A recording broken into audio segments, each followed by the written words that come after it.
Hello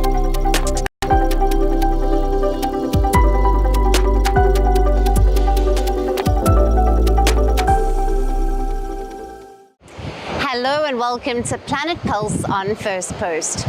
The Earth is constantly changing, and in recent years, for the worse. Summers are getting hotter, winters are getting harsher. Rising sea levels, floods, droughts, wildfires, and torrential rain have been disrupting lives across continents. The fight against climate change is needed now more than ever. On this show, we bring you all the top stories on the climate crisis, its causes, its brutal effects, and the warriors helping to fight the menace. Dry winds, rising humidity, scorching sun, and a full-blown heat wave. Peak summer has arrived early in India's capital, New Delhi, with the mercury already hitting the 40 degrees Celsius mark. Weather forecasters say India will be facing a hotter summer this year, much more than expected, with prolonged heatwave conditions. The biggest reason? Climate change. It may be the new normal, but is India ready to take the heat? Can the world's most populous nation handle the heat waves? Our next report gets you the details.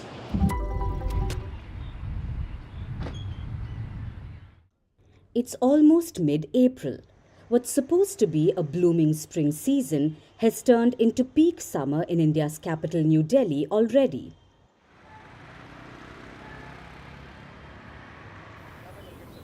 The Indian Meteorological Department has sounded an alarm, warning of high temperatures across North India. Temperatures are already crossing 40 degrees Celsius. On April 7th, the capital Delhi already recorded a maximum temperature of 40.2 degrees Celsius, and in the coming days, it's expected to only go higher. A severe heat wave is considered when the temperature exceeds 40 degrees Celsius. The IMD also issued a yellow alert for Delhi on April 8th. The weather department uses green, yellow, orange and red alerts for warnings on the severity of weather. A yellow alert means the weather will be hot but tolerable for general public. However, it could trigger health concerns for those in vulnerable groups.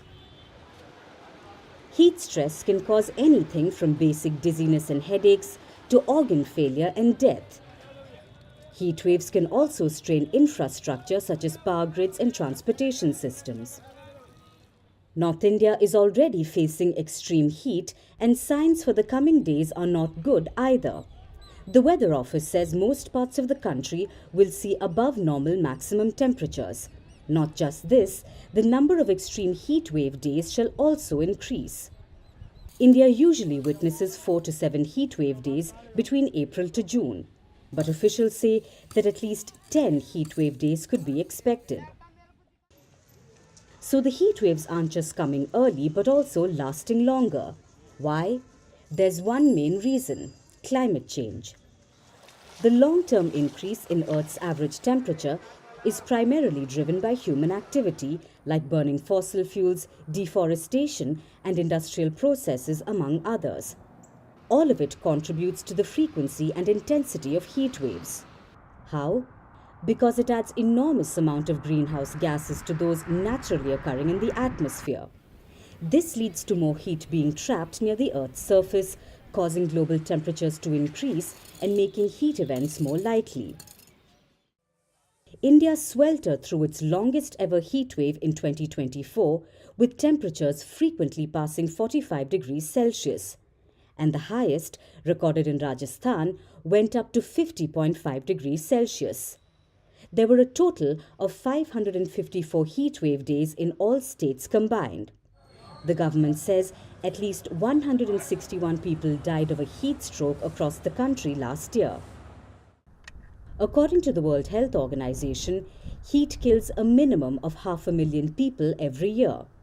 But it has warned that the real figure could be up to 30 times higher.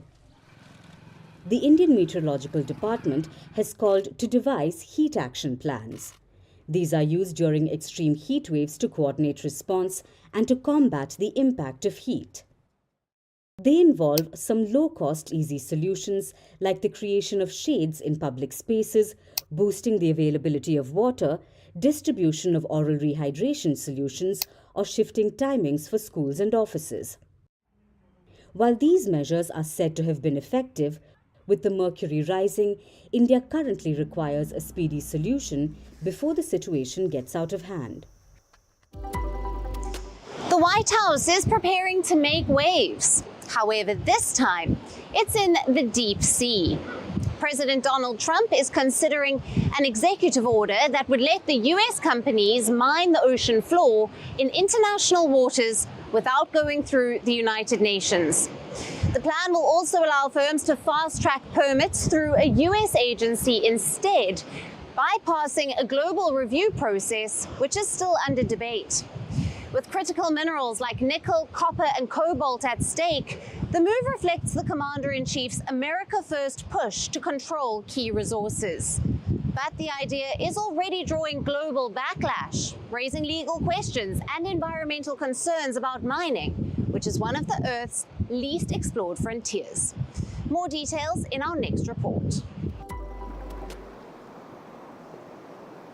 In a dramatic twist to international ocean politics, the Trump administration is preparing to punch through global red tape and open the floodgates to deep-sea mining in international waters.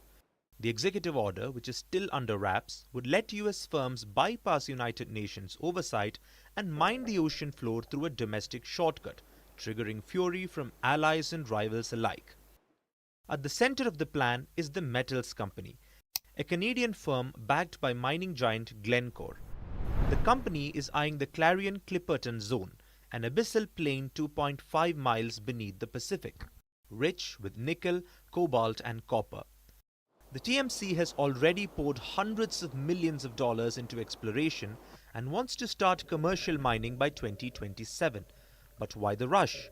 TMC and the Trump team argue that the world cannot wait for the United Nations' slow-moving International Seabed Authority, which has spent years crafting a 256-page mining rulebook with no end in sight. At the latest ISA meeting in Kingston, Jamaica, diplomats reviewed hundreds of amendments. Still, they left without a resolution. Meanwhile, the ocean floor remains untouched, and so do trillions in buried minerals. In light of the significant lack of scientific research, absence of an environmental policy, unresolved questions about benefit sharing, and serious liability concerns, deep-sea mining is far too risky to proceed. But the Trump administration sees an opportunity and a geopolitical weapon. With China tightening control over global mineral supply chains and blocking exports of defense-critical elements, the US is scrambling for alternatives, and deep-sea mining offers one if the legal and environmental hurdles can be cleared.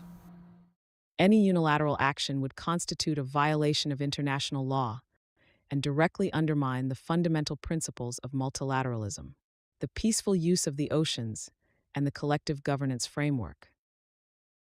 Even nations typically friendly to seabed mining, like India, Russia and Norway, are urging caution.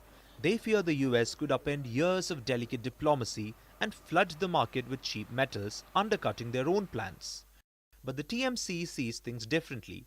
CEO Gerard Barron called the ISA a broken bureaucracy, hijacked by environmental groups like Greenpeace. We see deep-sea mining industry as our last green trophy and have worked tirelessly to continuously delay the adoption of the exploitation regulations with the explicit intent of killing commercial industry. Secretary of State Marco Rubio hinted at energy and mining deals with Jamaica last week.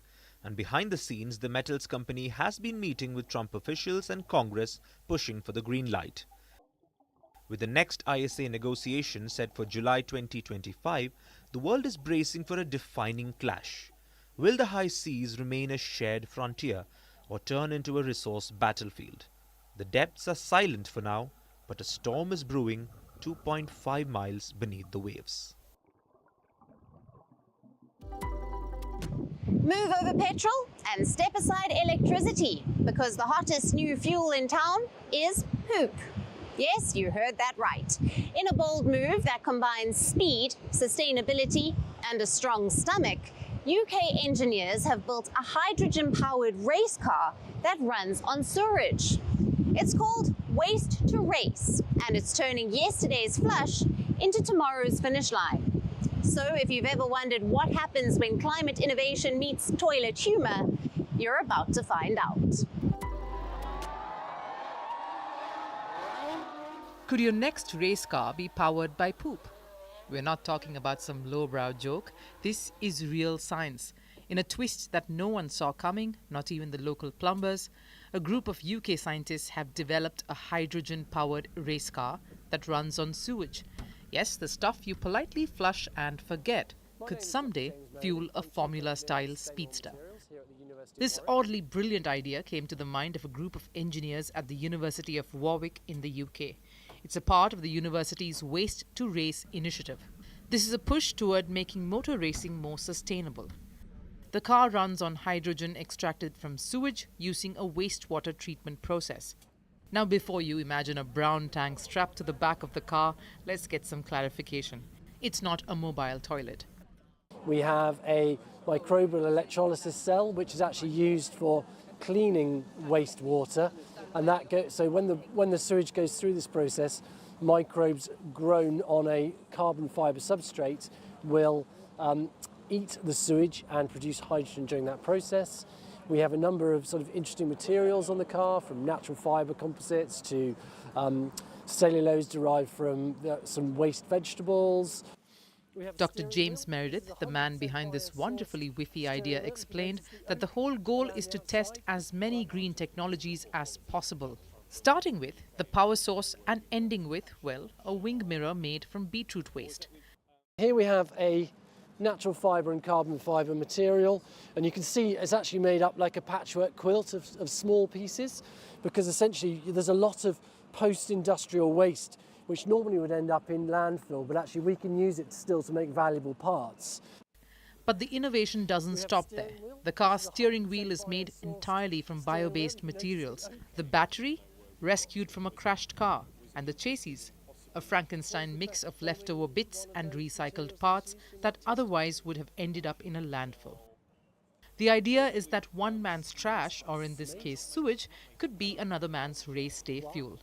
This initiative is showing that not only can renewable energy come from unexpected places, but you can also build a vehicle out of leftovers and still break records. So next time you're in the loo, remember, you might be sitting on the next breakthrough in sustainable racing. Fast, furious, and flushed. It's the future. And that's it on Planet Pulse for today. We will see you again next week. Thank you for watching. Stay tuned to Firstpost.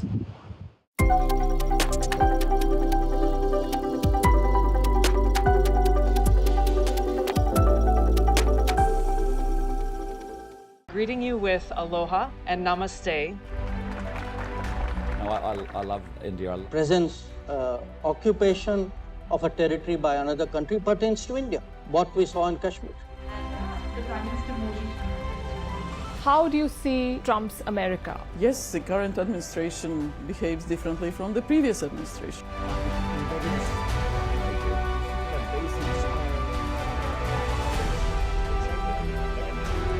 Are you saying that there are foreign powers who are trying to bring down the current government in Syria? Exactly. Bluntly, Iran, maybe Russia too. Prime Minister Modi committed to South-South, cooperation. Not over 50%. Is Ukraine prepared to pay the price for that peace? No compromises at the cost of territorial integrity and sovereignty.